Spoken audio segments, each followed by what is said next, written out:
Have you ever questioned the existence of God, or contemplated the role of science in deciphering the mysteries of our universe? This question, the one that has sparked countless debates and divided opinions, is the focal point of our discussion today. We're diving into the mind of a leading intellectual, Richard Dawkins, renowned as the Charles Simonyi Professor of the Public Understanding of Science at Oxford University. Dawkins is not just a scholar, he's a maestro of scientific exposition and synthesis. When it comes to evolutionary biology, his area of expertise, he is unparalleled. But today's subject isn't just about his scientific prowess, it's about a book he penned, a book that aims not merely to explain science but, as Dawkins himself puts it, to raise consciousness. That book is The God Delusion. Now, what's intriguing about Dawkins is his approach to his beliefs and conclusions. He appears not to differentiate between the two, leading to a worldview that heavily influences his interpretation of evidence.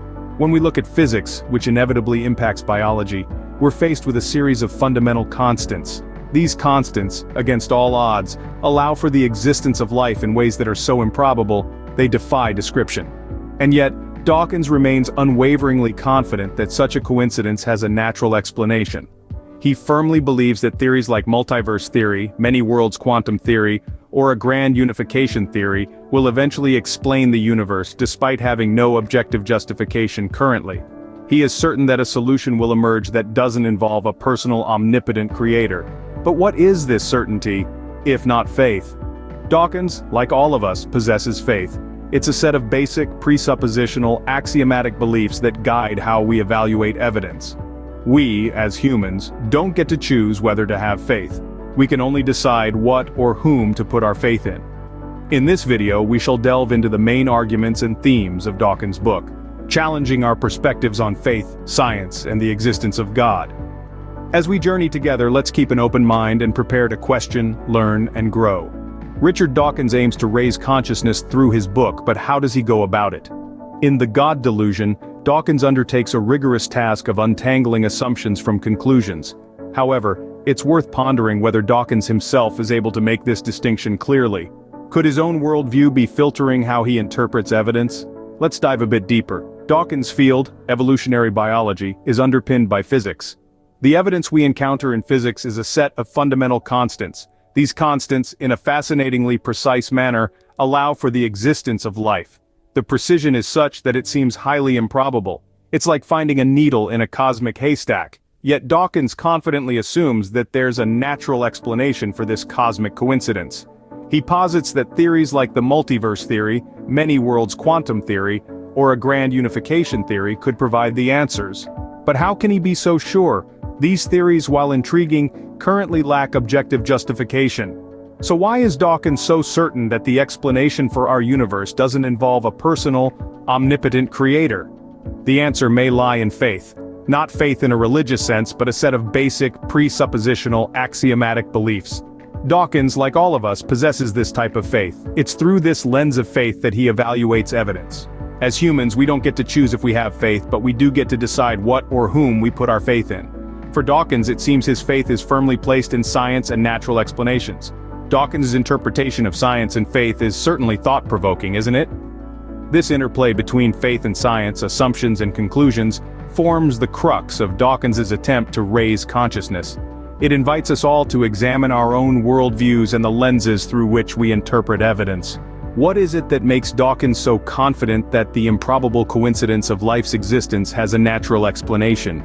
Well, Richard Dawkins, the Charles Simonyi Professor of the Public Understanding of Science at Oxford University, has a deep-rooted conviction in the explanatory power of science. He believes that the existence of life, as improbable as it might seem, can be explained through scientific theories and discoveries. Dawkins puts his faith in theories like the multiverse theory. This theory proposes that our universe is just one of an infinite number of universes, each with different physical laws. It's a concept that challenges our understanding of reality and existence. Yet, it's a concept that Dawkins seems to embrace with open arms. He also explores the many worlds quantum theory. This theory suggests that every possible outcome of every event defines or exists in its own world or universe. It's a mind-boggling idea, yet Dawkins sees it as a possible explanation for the existence of life. Then, there's the grand unification theory. It's a theory that aims to combine the fundamental forces of physics into a single, unified field. It's a theory that's yet to find its proof, yet Dawkins seems to believe in its potential. And while he explores these theories, Dawkins maintains a firm belief that a solution can be found that does not involve a personal, omnipotent creator. He holds on to the belief that the complexities and mysteries of life can be unraveled through science, rather than attributing them to a divine entity. Dawkins' faith, it seems, lies in the power of science and the unknown. He believes in the capacity of human intellect to decode the universe and its wonders. He trusts in the potential of scientific theories, even those that are yet to find their proof, to explain the existence of life and the universe. It's a faith that's different from religious faith, yet it's a faith nonetheless. A faith in the power of inquiry, the pursuit of knowledge, and the potential of the human mind. Dawkins seems to put his faith in the power of science and the unknown, doesn't he? While Dawkins might reject the traditional notion of God, he does not seem to reject the concept of faith entirely, does he? Richard Dawkins, a master of evolutionary biology and a profound voice in the scientific community, has a unique perspective on faith. His view might not align with conventional religious beliefs, but it's a form of faith nonetheless. Dawkins sees faith as a set of basic, presuppositional, axiomatic beliefs that we use to evaluate evidence. These are not beliefs that are blindly accepted without question. Instead, they are the foundations upon which we build our understanding of the world. They are the lenses through which we interpret the evidence presented to us. For instance, Dawkins's faith in science is rooted in the belief that the universe operates according to certain laws and principles. This faith fuels his pursuit of knowledge and understanding. It is this faith that inspires him to question, to explore, to seek answers. His faith is in the process of science, the method of inquiry that has proven over centuries to be the most reliable way of understanding our world. But Dawkins also acknowledges the inherent human need for faith. He posits that as humans, we cannot decide whether to have faith. We can only decide what or whom to put our faith in. This is a powerful statement, one that recognizes the universal human tendency to seek something greater, something beyond our immediate understanding to believe in. Dawkins's faith is not in a divine entity or a higher power, but in the power of human curiosity, in the relentless pursuit of knowledge, and in the unyielding belief in the potential of human intellect. It's a faith rooted in the conviction that through science and rational inquiry, we can continue to unravel the mysteries of the universe. So while Dawkins might not subscribe to the traditional notion of faith, he does not reject the concept entirely. Instead, he redefines it, reshapes it, and presents a form of faith that is firmly grounded in the realm of science and reason. So Dawkins too possesses faith, albeit in a different form than many of us might be used to. Let's recollect what we've unraveled about Dawkins' The God Delusion so far.